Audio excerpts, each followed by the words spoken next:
असा बाहेर पाऊस चालू असल्यावरती कशाची आठवण येते नक्की सांगा. तर भजी खाण्याची, चहा पिण्याची गरमागरम. तर तुम्हालाही येते का? हो, आम्हाला आठवण येते. म्हणूनच आज गरमागरम अशी मस्त आपण मक्याची भजी करणार आहोत. याला कॉर्नफ्लॉवर म्हणतं, स्वीट कॉर्न म्हणतं. तर आपल्याला करायचं त्याची भजी. ते कोण याला पकोडे म्हणतं. तर चला मस्त असे आपण याची भजी करूया. चला आपण ना 4 कणीस घेतलेत मक्याचे आणि खूप मस्त आहेत असे ताजे ना. आणि आता ते मी खिसून घेणार काही आणि काहीचे दाणे काढून घेणार आहे. तर चला किसणीने मी खिसून घेते. काही बारीक खिसायचं, काही मोठं खिसायचं.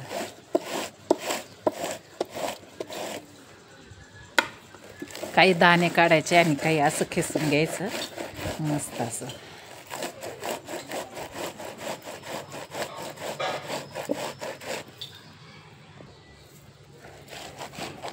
तर पहा, एक कणीस मी पूर्ण असं खिसून घेतलंय बारीक.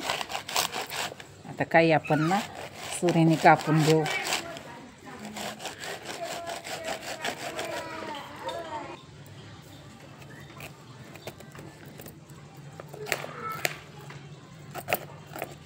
हे असं अर्धे दाणे झाले पाहिजेत.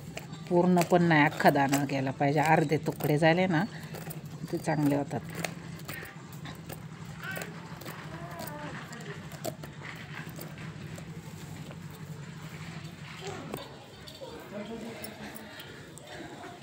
तर हे पहा, हे काही हे बारीक आणि हे थोडं मोठं. अगदी अर्धाला पूर्ण पण नाही दाणे काढलेले, सगळे तुकडे आहेत मस्त असे. तर हे सगळं एकजीव करून घ्यायचं आपल्याला.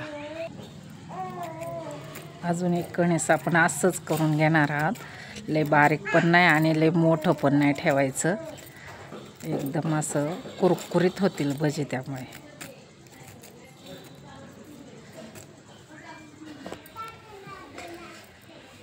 तर एक 3 कणसामध्येच हे एवढं पडलेलं आहे. भरपूर होणार आहे आपल्याला. अजून दुसरं पीठ मिक्स करायचं आहे त्यामध्ये. चला आता यामध्ये ना आपण हे बघा, हा कांदा चिरून घेतला आहे, हा कढीपत्ता आहे, हिरवी मिरची, लसूण ओबड टेचलं आहे आणि हे आलं खिसून घेतलं आहे. कारण कुठल्याच भाज्यामध्ये आलं घालत नाही, पण आपल्याला काहीतरी वेगळं करायचं आहे. तर मी आलं घातलेलं आहे यामध्ये खिसून. तर आता हे सर्व काही एकत्र करून घेऊया. तर चला यामध्ये आपण ना थोडेसे जिरे टाकणार आहे, 1 चमचा ओवा. आणि हे धन, हे पूर्ण बारीक पावडर नाही आहे, मोठा मित्र म्हणते अगदी अर्धाली डाळ आहे. तर यामध्ये आपण अजून टाकणार आहोत हळद 1 चमचा. आपण हिरवी मिरची घातल्यामुळं फक्त 1च चमचा लाल तिखट टाकणार आहे. तिखट थोडंसं कमी टाकते.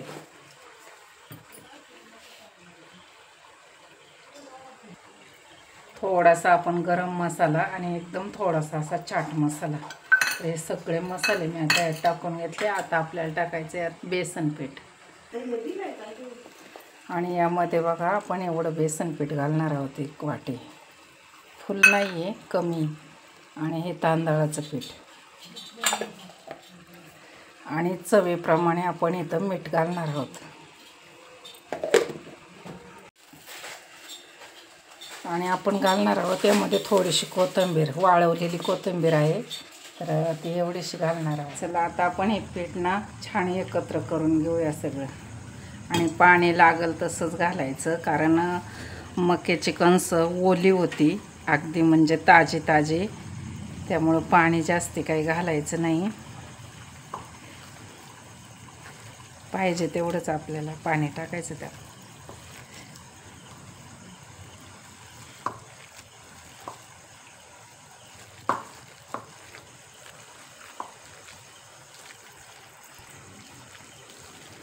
आणि छान असं पीठ चांगलं एकजीव करून घ्यायचं एकत्र. मी अजिबात थोडासुद्धा सोडा घातलेला नाही आहे यामध्ये. अगदी असंच आपण करणार आहोत. भाकरीचं पीठ असो किंवा भज्याचं पीठ असो, जितकं त्याला मेहनत घेईन ना तितकं त्याचं पदार्थ छान बनतो. जशी भाकर आपण छान मळलं पीठ तर भाकर चिरा जात नाही आणि एकदम मस्त होते, छान फुगते. तसंच आहे भज्यांचं सुद्धा. त्या पीठ जितकं आपण छान हलवून घेऊ ना तितके छान भजी होतात. तर मी तेल गरम करायला ठेवले.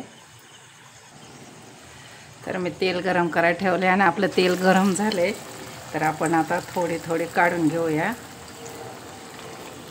छान अशी मस्त कुरकुरीत होतात भजी, खूप मस्त लागतात.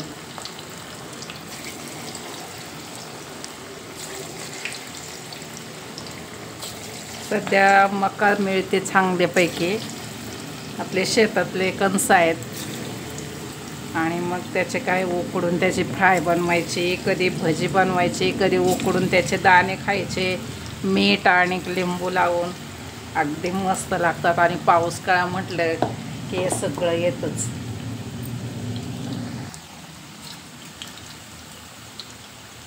छान असा लालसर रंग येईपर्यंत ना मस्त सोनेरी कलर येईपर्यंत परतून तळून घ्यायचे मस्त. खूप कुरकुरीत लागतात, अगदी छान, एकदम मस्त पैकी.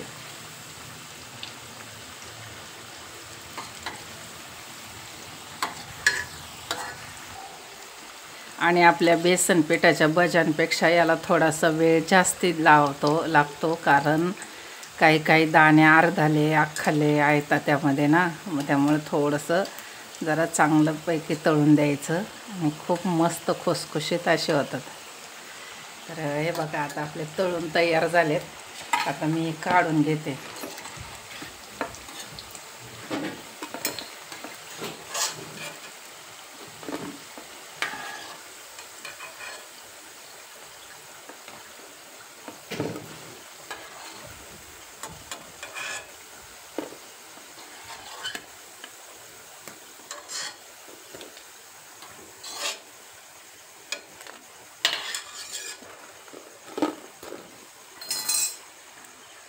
तर हे पहा, थोडंसुद्धा तेल आलेलं नाही आहे अजिबात. एकदम मस्त असे झालेत. अजिबात तेल धरलेलं नाही कारण ना मी त्यामध्ये सोडा थोडासुद्धा घातलेला नाही आहे. तर चला असेच आपण आता हे दुसरे पण तळून घेऊ.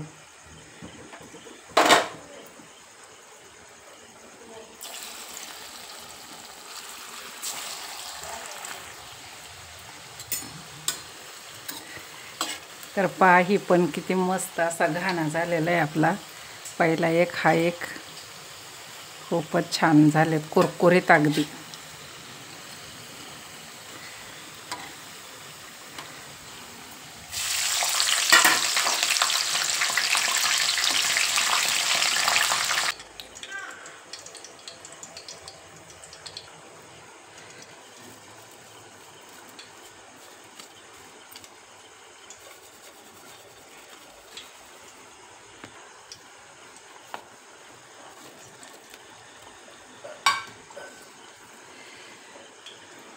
तर कसे झाले आपली भजी मक्याची नक्की सांगा.